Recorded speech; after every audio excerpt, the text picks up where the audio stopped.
Good morning. Rescue efforts are underway after a passenger ferry carrying high school students on a school trip, among others, sinks off the coast of Jindo Island. Some 290 are still missing and feared dead as rescuers frantically continue their search. How and why? Some survivors report hearing a loud bang before the ship began to sink, the sound of impact on the hull or cargo shifting. The ship put off course due to fog before meeting its ultimate fate. What happened? The first official discussions of its kind between high-ranking officials from Korea and Japan. The subject matter, women who were forced to serve as sex slaves for Japanese soldiers during and before World War II. Most of the 129 Nigerian schoolgirls abducted by Boko Haram militants have been freed during a search and rescue mission. One of the alleged attackers is in custody. On Korea Today, Thursday, April 17th, 2014. From Arirang News, this is Korea Today.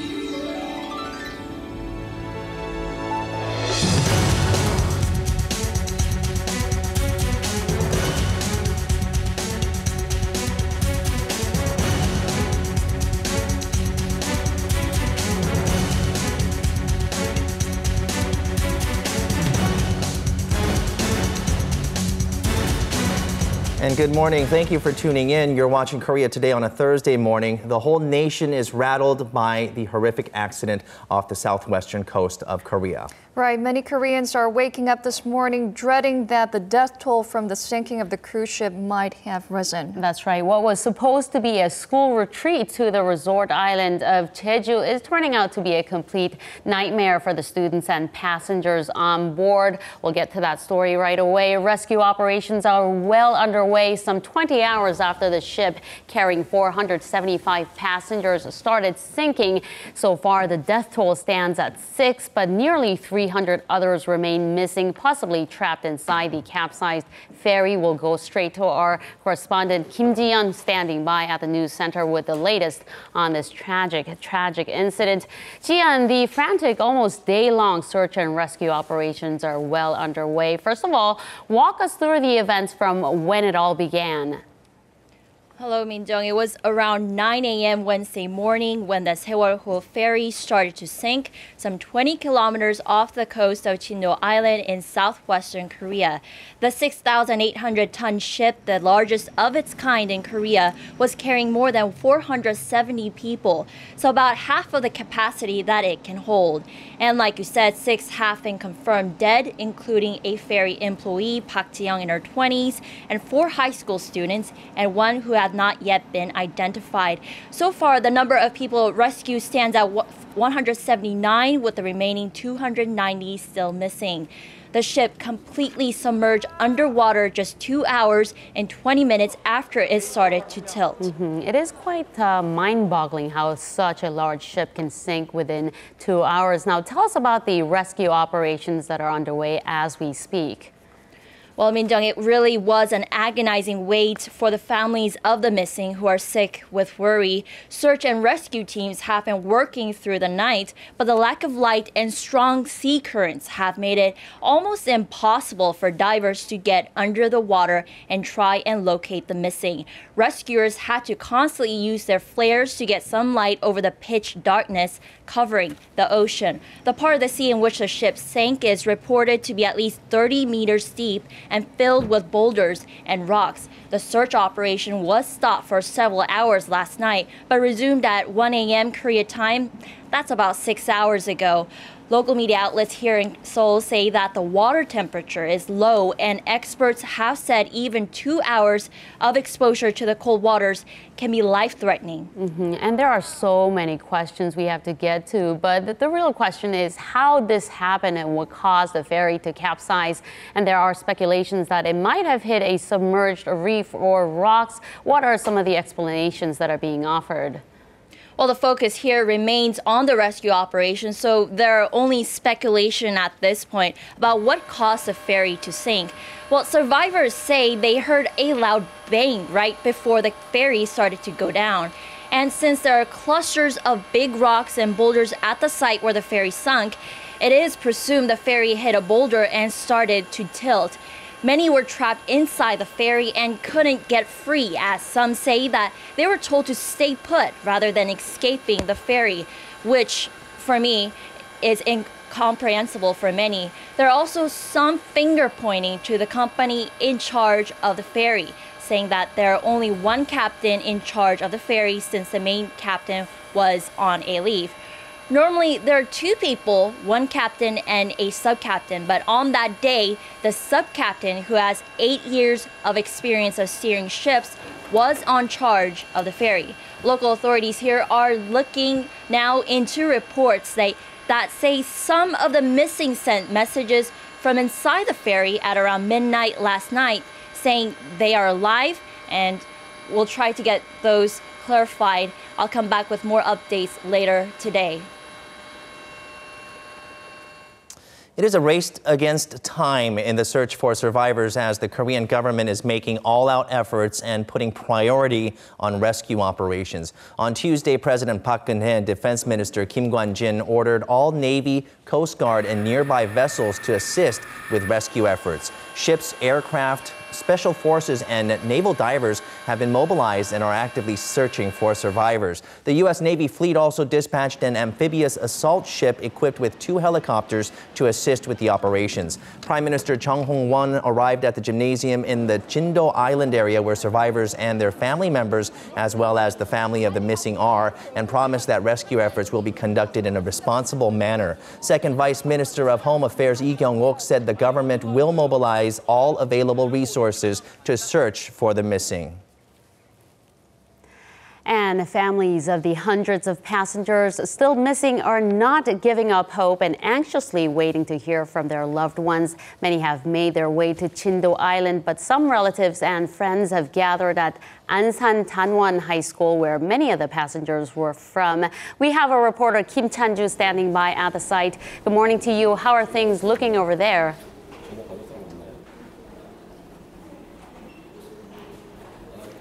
Good morning, Min-jung. Here at Ansan Danwon School in Gyeonggi-do Province, many staffs and parents are seen behind me at the countermeasure headquarters. On this floor includes also the second-year classrooms that are affected by this tragic incident. As you can see in this empty classroom, there is a blackboard here, and was reported in the media as well. Literally, I guess the sadness and desperation must be going through everybody's mind right now across the nation. But on this blackboard here are literally messages of hope written by students from the high school, hoping for their fellow students to return safely. If I could just read some of the messages here. 무사히 살아서 조심히 돌아와. Safely, please return home safely, alive. This is written by a graduate student here. Another one in blue, also written by a graduate student. 후배님들 꼭 무사히 돌아오세요. 6반 소식 페북에서 들었어요. 부디 무사 복귀하길. I hope all the students will be returning safely. I heard of the news of this classroom through Facebook. And lastly, 이제 다들 돌아오세요. It's time for you to return home. So there are many more messages on this floor of the second-year classrooms. And out of 78 students that were rescued, 62 were brought back to be treated at Ansan Korea University Hospital, and they came back last night about 11:35 p.m. and an official from the hospital says most of the students are suffering from light injuries, but they're planning to keep a close watch on them and will plan to run a psychological therapy as well. In the meantime, the school announced through its website that it will be closed today and tomorrow temporarily.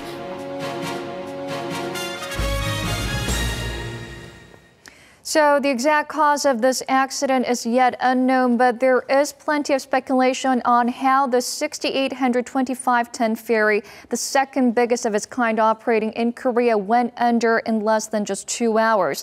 Experts are saying this is a very short period of time for such a massive ship to sink into the waters.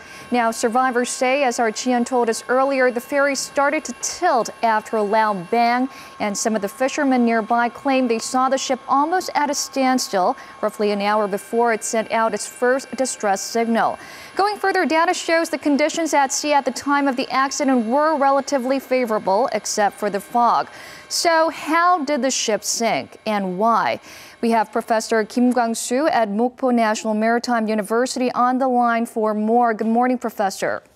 Good morning. Let's get right to the point. What do you think caused the accident, and what are some of the possibilities we can consider?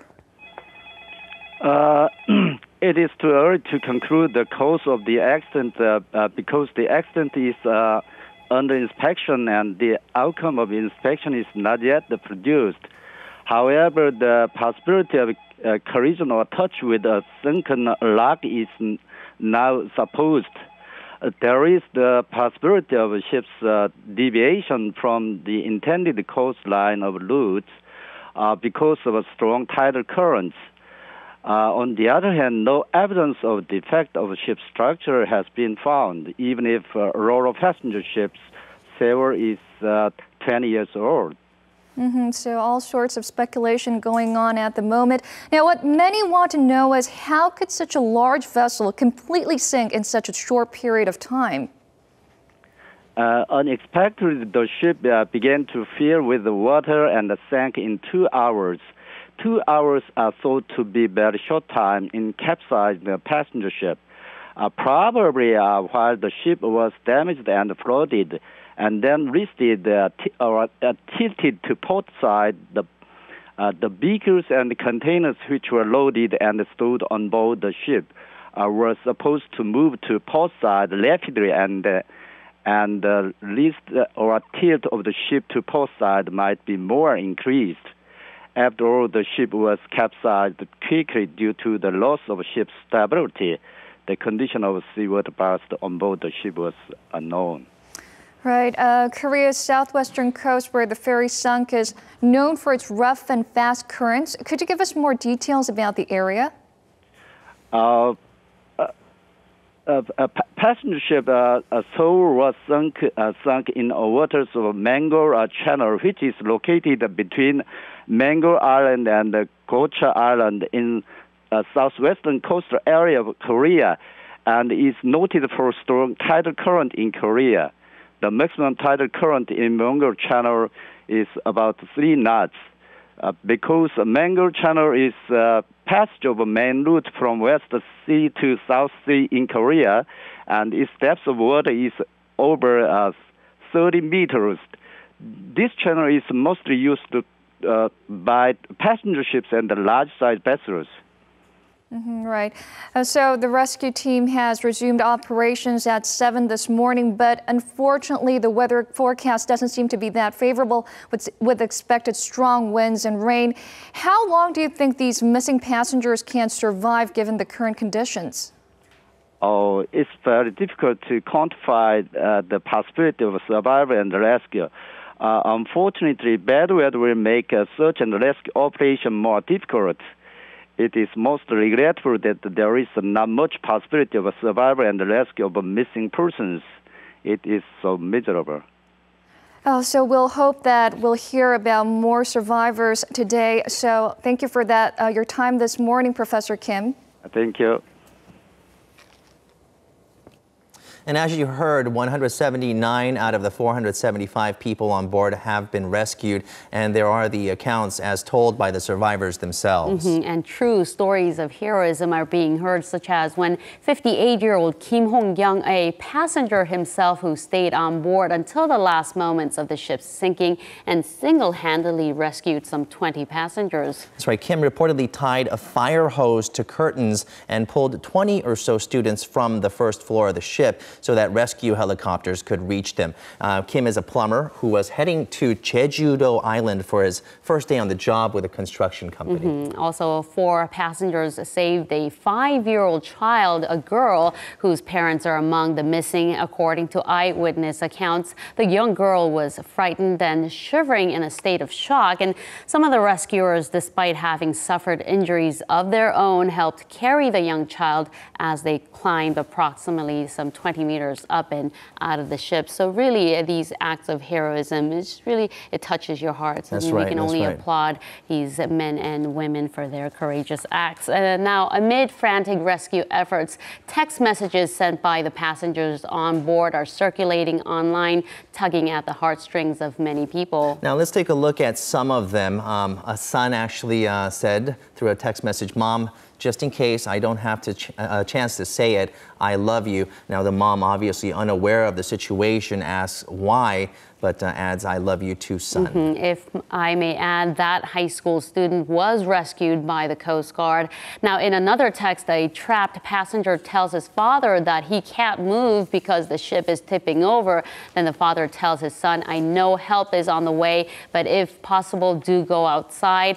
But the son tells his dad he can't go outside because there are too many kids out in the hallways and that the ferry is too steeply slanted. Now this gives you a very vivid idea of what the situation was like as the ferry was capsizing. Now, in another text message, this time a passenger tells his older brother that the ferry he is on has hit something and stopped moving. So that is testament to that sound that they are saying that they heard. He assures his brother that the sea rescue team is on its way, and the brother asks how bad the situation is. So the brother wants to know, and the passenger tells him that his phone connection is poor, to which his brother tries to reassure him by saying, "Don't panic." Don't panic, but that message remains unread. It really breaks our hearts as well to be reporting on what really could be the final messages sent by the passengers to the ones they love. Now we'll have more on the updates and another coverage coming up later on in print, but for now we're going to shift gears and talk about another headline. High-ranking officials from Korea and Japan met on Wednesday and agreed to hold regular discussions on the issue of Tokyo's wartime sexual slavery. The two sides failed, though, to see eye to eye on whether Japan needs to individually compensate the women who are forced to serve as sex slaves for the Japanese army before and during World War II. The official discussions, the first of its kind, it took place on a Wednesday, which is when weekly demonstrations are held by activists and the women demanding Tokyo's formal apology and compensation. The women closely followed yesterday's discussions, and we went out to the demonstrations held in front of the Japanese embassy to hear their thoughts. Just 4 hours before the first high-level talks solely on the issue of Japan's wartime sexual slavery between Korea and Japan, crowds of people and the media gathered at the Wednesday demonstration. The atmosphere surrounding the 1,122nd protest was fierce as it coincided with the Korean-Japan talks. Japan maintains its position that wartime sexual slavery was not forced and that the Kono statement was purely personal. They say the government was not part of the wartime sexual enslavement operation, so I can't help but ask why they want to hold high-level talks. Out of the 234 victims, there are 55 surviving former wartime sex slaves in Korea. Their average age is 87 years old, which means there's not much time left for them to settle this matter. The issue needs a swift resolution, and that's why expectations are high for the talks between the two countries. What we want is for discussion to bring good news so that Japan will make an official apology as soon as possible. I think the meeting is still considered a change. There haven't been high-level talks between Korea and Japan on this issue before, so it is an accomplishment for us. But the remaining question is whether Japan will bring sincere solutions to the table. Now, to tell us more about the results of the high-level talks, we have Professor Lee Jang-hee from Hankuk University of Foreign Studies joining us in the studio this morning. Good morning, Professor. Good morning. Good morning. This rare meeting was held behind closed doors, and the two sides, Korea and Japan, have been dancing around this issue for some time now, a bit of tug of war, if you will. And how could the two sides see a bit closer and see eye to eye on this issue, an inch closer to each other on this matter? Well, both sides agreed to resolve these issues within this year, which is the 50th anniversary of normalization of the two countries in 1965. So Japan is considering the humanitarian measures, including providing the financial support, and also the apologize by the Korean ambassador to Japan, such as these humanitarian issues.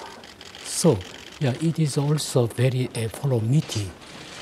Yes. Now, Japan continues to maintain that the wartime sexual slavery issue was legally finalized and settled through an agreement in 1965. But Korea and the government, as well as the Korean citizen, of course, the women that are holding these rallies every Wednesday, they continue to say that it was not settled. Now, what is the best way, what is the best approach for Japan in settling this matter? Yeah, so yeah, the Korean government always should continuously request to Japan. Japan should accept the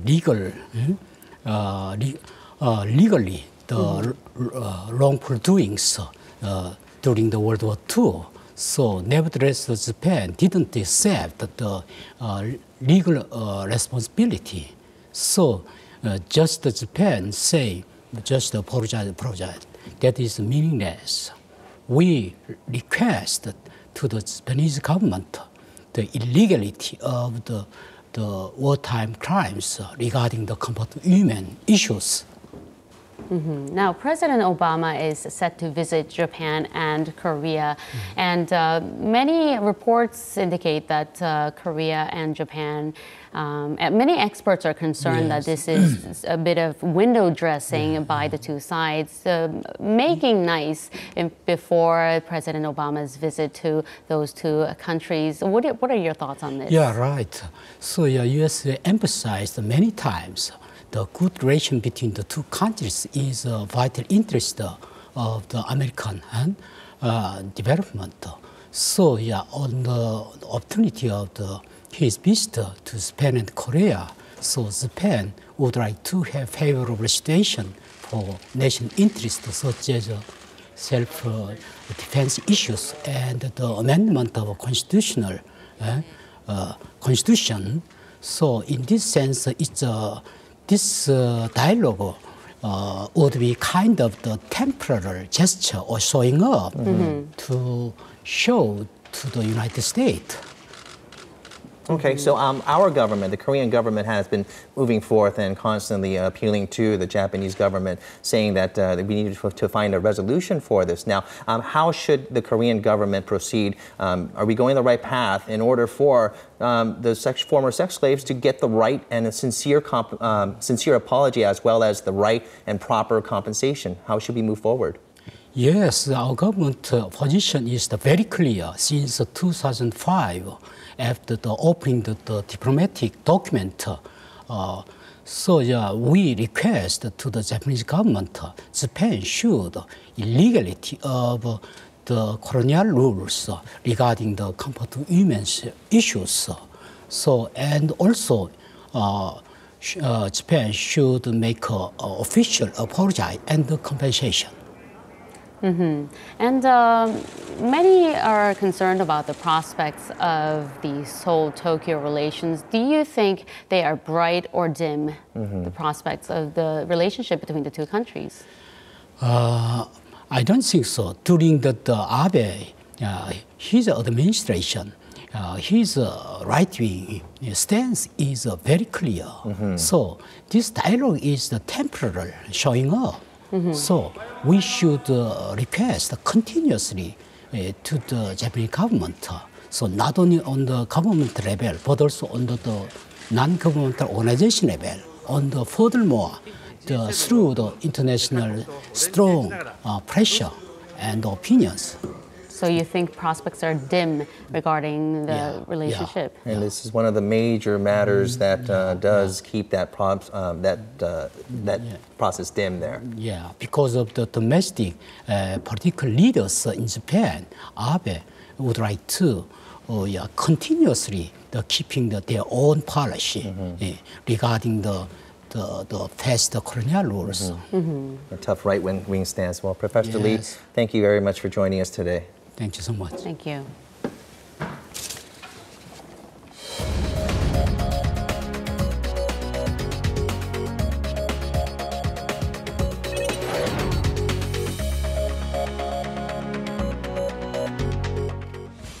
Good morning. Now let's run through the front pages of your newspapers.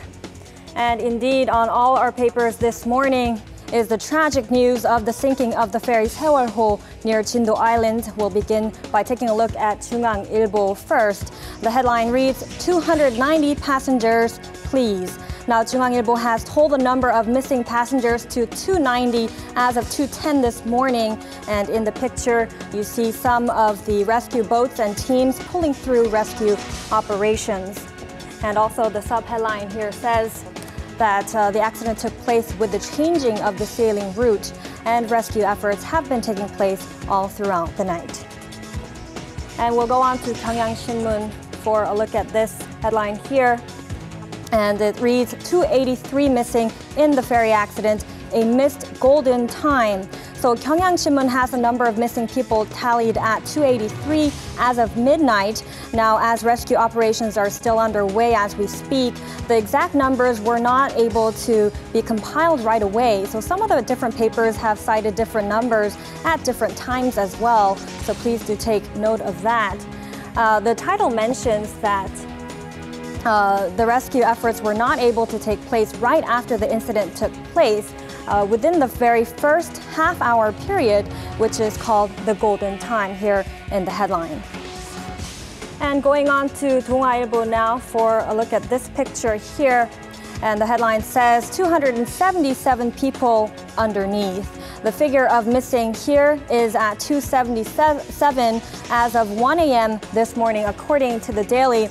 And if we take a look at a different story that's at the very bottom of the front page, this headline here, it reads, President Park urges rescue teams to do their utmost until the very end. Now, President Park Geun-hye has ordered to provide anything necessary to those families of the missing victims. And let's switch gears now to some business news for a change of topic.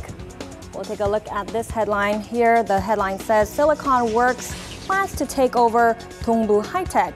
Now, Silicon Works, a leading fabless company based here in the country, has announced its intention to take over Dongbu High-Tech that belongs to Dongbu Group.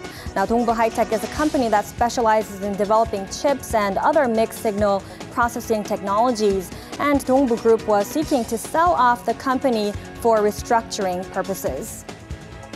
And finally, let's go on to the Mail Business newspaper here. We'll take a look at this headline beneath the image, and it reads, government to expand real estate investment immigration system to include unsold newly built homes. The Minister of Land, Infrastructure and Transport, Seo Seung-hwan, said yesterday that they will expand the real estate investment immigration system to include unsold newly built houses built in free economic zones. Now, Minister Seo made the comment at a meeting with representatives of the housing construction sector, such as the Korea Housing Association and the Korea Housing Builders Association, which was held at Lexington Hotel in Yeouido yesterday. And that was a look at your newspaper headlines for this Thursday. And coming up are the stock numbers from Wednesday.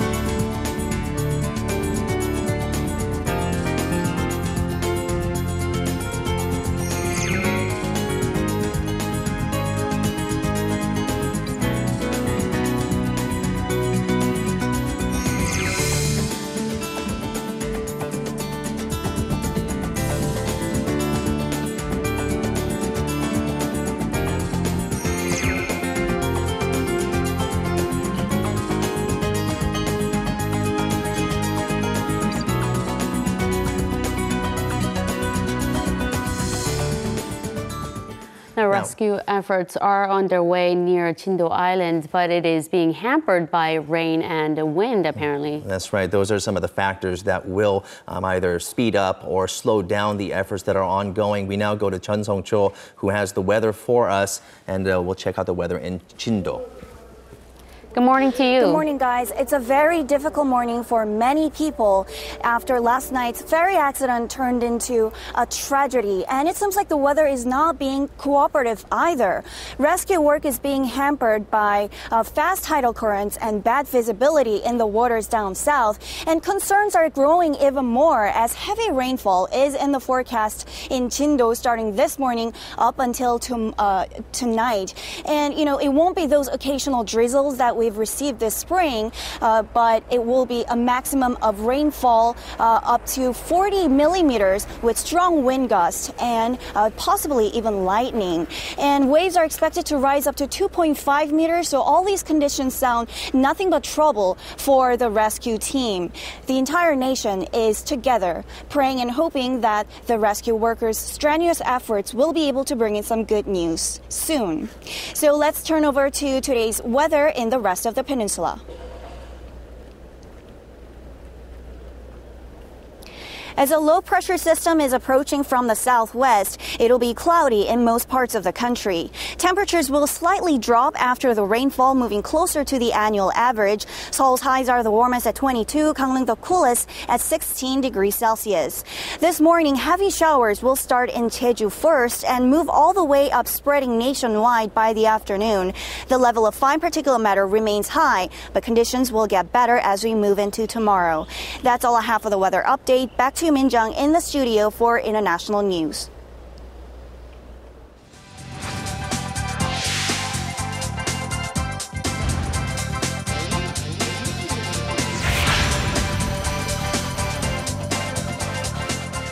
Now, before we get to some international news, on today's news sum up, keywords related to the ferry disaster dominated the online community yesterday, with people trying to find out the latest on the tragic accident. It sure was a sleepless night for many of us here in Korea. Let's find out more with our Seo Mi-sorang from the digital room. Good morning to you, Mi-sorang. Tell us more about this. Good morning. As Hongyeon showed us earlier, the sunken ferry was all over the front pages, and the online medium was no exception. The issue was at the forefront of everyone's minds, with people very concerned for all those involved. Let's take a look. The top 4 keywords of yesterday was about the passenger ferry carrying hundreds of high school students, which sunk en route to Jeju. Many were desperately praying for everyone to be safely rescued, and USS Bonham Richard was dispatched by the US Navy to assist in the rescue operation. Meanwhile, Pro Baseball Games decided to tone down its festivity for the day in relation to the tragedy. On a lighter note, the Mosquito forecast system will soon come into effect for those in Seoul. Now let's go back to the baseball game and see what the atmosphere was like there. Amidst the great sadness blanketing the entire nation, Pro Baseball Games also decided to restrain its festivities for the day. The Korean Baseball Organization asked all its teams to subdue the atmosphere at its games out of respect for all those affected by the tragedy. In accordance, at all 4 Pro Baseball games held yesterday, it was hard to find the usual crowd-arousing dance routines to the cheerful music blasting from amp speakers. In its place was a more toned-down version of activities, and the game also did away with the usual events such as kiss time. Now moving on to a lighter issue, let's have a look at the new forecast system, which will soon come into effect for those in Seoul. One of the most unwelcome guests of the warm season is annoying and sometimes even dangerous mosquito. As we slowly move towards their favorite season of summer, Seoul City will soon begin its mosquito forecast system. It predicts the likelihood of mosquito activity by looking at conditions that affect their ecology and life cycle, such as temperature and humidity. The 4-tier system was introduced last year, and after receiving positive response from the public, it will run this year as well, from next Monday to the end of October. Its lowest tier of comfortable signifies 0 or very low levels of mosquito activity, while its highest tier of discomfort indicates a high number of active mosquito habitats. During this time, it is suggested that you limit nighttime outdoor activities and use control methods such as traps or sprays. You can check the daily forecast at Seoul City's homepage below to better prepare yourself for the upcoming months. That's it for News Sum Up today. Everyone, please take care. I'll be back with more updates tomorrow. Thank you, Misorang. We will shift gears now and turn our eyes to some of the global stories we're following this morning. For that, we'll connect live to our Eunice Kim standing by at the news center for us. Eunice, as we hold our breaths for news in the ongoing rescue efforts off Chindo Island, parents in Nigeria are also hoping for the return of all the schoolgirls who were kidnapped by Islamic militants on Monday local time. Tell us more. That's right, Minjung. That rescue operation still continues in a remote northeastern town of Chibok. And here's some cautious optimism. Nigerian military are saying most of the more than 100 schoolgirls abducted by armed Boko Haram militants Monday night have been free. They say only 8 of the 129 are still missing. This, according to reports out of CNN. Now, the military has been canvassing deep forests that extends to neighboring Cameroon with the help of surveillance helicopters and volunteers. They're trying to locate and safely bring back home the teenage girls abducted in their sleep Monday night, as you'll remember, by heavily armed Boko Haram gunmen who herded them into trucks, vans, and buses after engaging in a firefight with soldiers guarding the school. A lot of concerned parents here and there as well. We're also keeping an eye on Ukraine this morning, where tensions continue to mount. And I understand that an important meeting of foreign ministers will take place today. That's right. Thursday, Geneva time, is when the top diplomats of Ukraine and Russia, flanked by those from EU and the US, will gather in one room to hash out their disagreements. And on the eve of this four-way meeting, we're watching news of Kiev's anti-terrorist forces not making the inroads it set out to. Pro-Russian separatists overtook 6 Ukrainian armored personnel carriers on Wednesday, a development the defense ministry has confirmed, and were seen entering the rebel-held town of Sloviansk with Russian flags topping them to crowds chanting "Russia, Russia." Reuters reports some of the Ukrainian troops were also taken with the vehicles, and with Russian President Vladimir Putin warning that Ukraine is on the brink of civil war, NATO Secretary General Anders Fogh Rasmussen has promised to bolster its military presence in Eastern Europe in defense, deterrence, and de-escalation. And a bold investigation of sorts in France, where police are wrapping up a massive DNA test on hundreds of male students at a private secondary school. Some 475 students and 31 teachers and 21 other male adults are said to have taken part. The secondary school is in La Rochelle, Western France, where a 16-year-old girl was raped in a dark bathroom last September. Police have been searching for a DNA match to an imprint found on her clothing. What a terrible story. Now, finally, Middle East peace talks have been in trouble for a while now, and yesterday scheduled meetings were postponed. Right. Israel made that announcement, but it did not give a reason for the delay. What we do know is that Israeli Prime Minister Benjamin Netanyahu had condemned Palestinian leaders for continuing to, quote, peddle hate-filled material. We also know that a high-ranking Israeli intelligence officer was killed in the West Bank on Monday, prompting that comment. The U.S. has been struggling to extend the peace talks beyond the impending April 29 deadline. A spokesman for Palestinian President Mahmoud Abbas said the meeting had been rescheduled for Thursday, so we will be watching for that. And that's a wrap of the global headlines we're following this morning.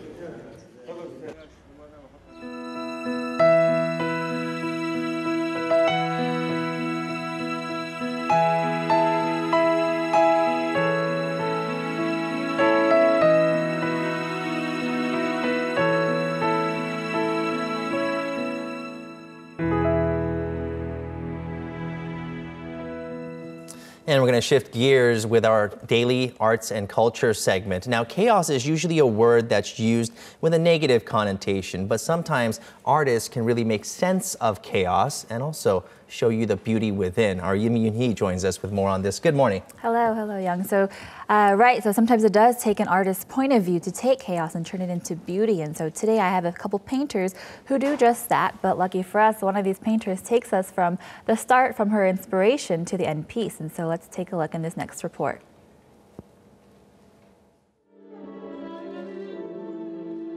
It looks like a scene from a drama. Artist Nam Hong takes her work to the viewer, leading them behind the scenes as she creates her multifaceted masterpieces. It's a one-of-a-kind performance that includes dancing the tango, playing a chango, and painting using various different methods. Her bright, vivid colors decorate different surfaces, creating splattered works of art that create beauty in what would otherwise be interpreted as chaos. My work always inspires hope and feelings of happiness. So many people stand in front of my drawings and become happy. As soon as I open my box of paints, I am filled with confidence and happiness. Another artist who takes potential of chaos and turns it into something beautiful is Chinese artist Yang Mao-wen. This is his first exhibition in Korea. He incorporates color blocking in small increments that from a distance reveals a face. He uses his technique of color gradation and color blocking in many of his works, even in his rather interesting-looking egg-shaped statues. The sun is something we see and don't really have any feelings for, but it's always surrounding us, so by showing the relationship between color and temperature, you can see a different side. And sometimes artists just want to capture the beauty of everyday life. These artists recreate scenes from around the world, some recognized by their landmarks, and others, well, they're just pleasant to look at.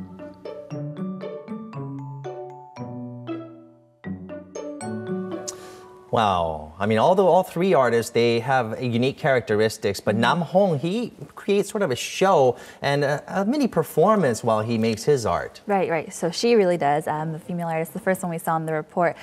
So she's actually very inspired by Andre Kim. I don't know if you noticed in the report that she was wearing some of his outfits. So he's a legendary designer here in Korea. And, you know, with her works, she also shows quite a rawness to art with the sharp contrast of colors and just the splatters of paint that really just come together nicely. All right, so Andre Kim, a very famous designer here in Korea, was a part of that inspiration, and it's an interesting take to art. All three of them. The second artist, Nam Hong, I'm sorry, he was showing his art, and Nam Hong, she was showing her a sort of a more performance type of art, and the second artist, he was showing color blocking and making sense out of chaos, and that all comes together well.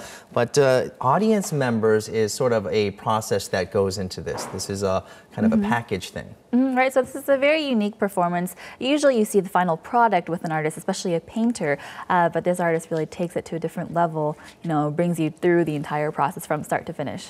Right, so you have pretty much a good 2 weeks for all of these artists. One of the second artist, you can see him until May 10th, I believe, right? So you do have some time to check out these exhibitions. A great way to spend your weekend or a day off. All right, thank you very much. My pleasure.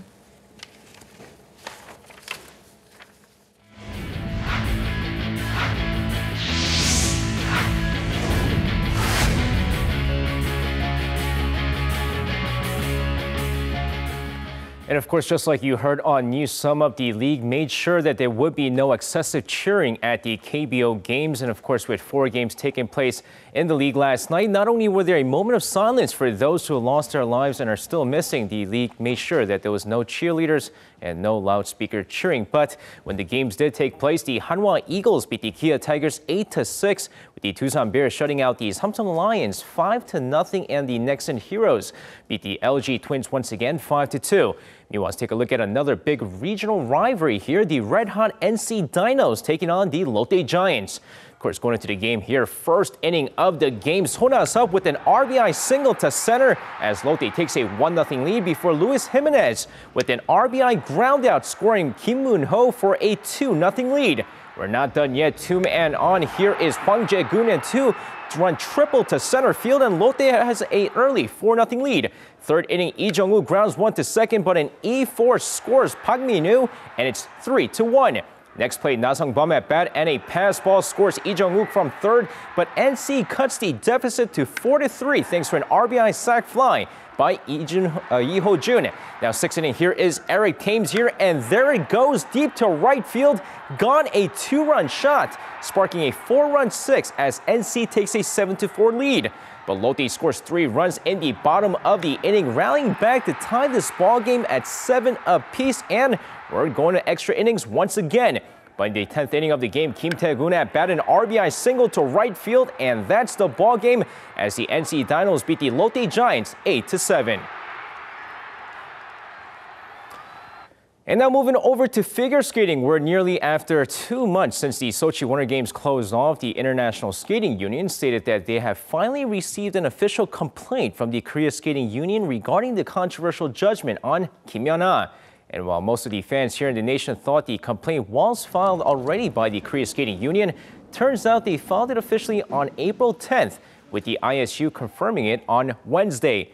While it's still in its first stages, fans hope the scoring made during the free skating program can be overturned. And now shifting over to golf, where after the KLPGA kicked off their season last week, the men are ready to kick off their season in the KPGA. And the Dongbu Fire Promi Open J Golf Series will lead off the new season of the KPGA at the Welly Hilly Country Club in Gangwon-do Province.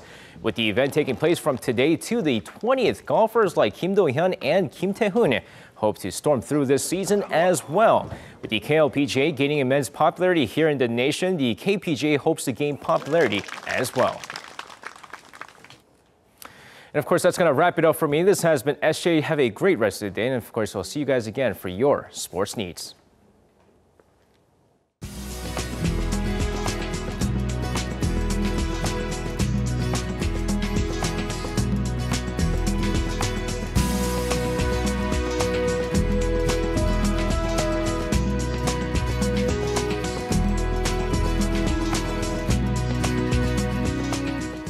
Now, this just in, according to the Yonhap news agency, the rescue teams have identified the body, one more body, as an 18-year-old student.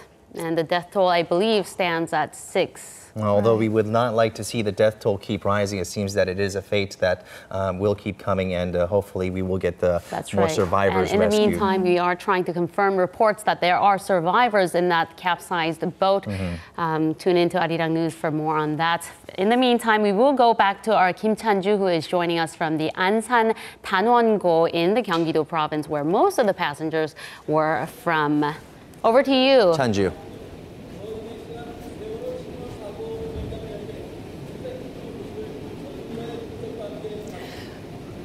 Hello again. I'm at an auditorium room of Ansan Danwon High School here, where parents and staffs and also the students of the school are quietly and carefully monitoring the news from this monitor over there.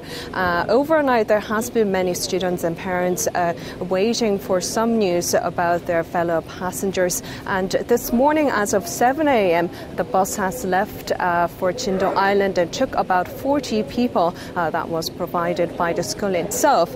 Earlier on, the school staff passed on a message from a parent who wished to give a latest updates on the situation. And the message was that the rescue operation is still going. And many of the parents and students, as they heard the message, they seemed quite concerned. And some of them bursted out in tears. And you can see that staffs and of the school are doing everything they can to be an assistant. They're serving breakfast here, and also some blankets of first aid and some beverages are being provided for the parents and students of Ansan Danwon High School. That's all from me. Back to you in the studio.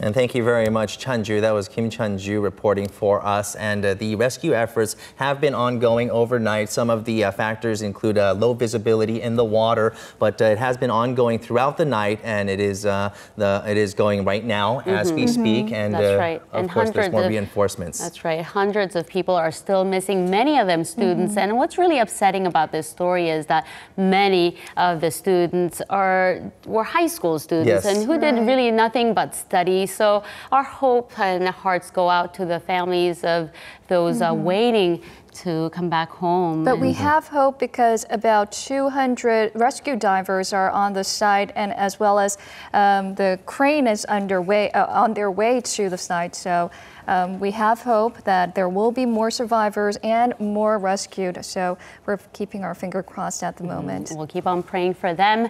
In the meantime, that just about does it for this edition of Korea Today. And thank you for joining us, and stay safe, everyone. We'll see you back here tomorrow morning at 7 a.m. Thank you for watching. Bye-bye.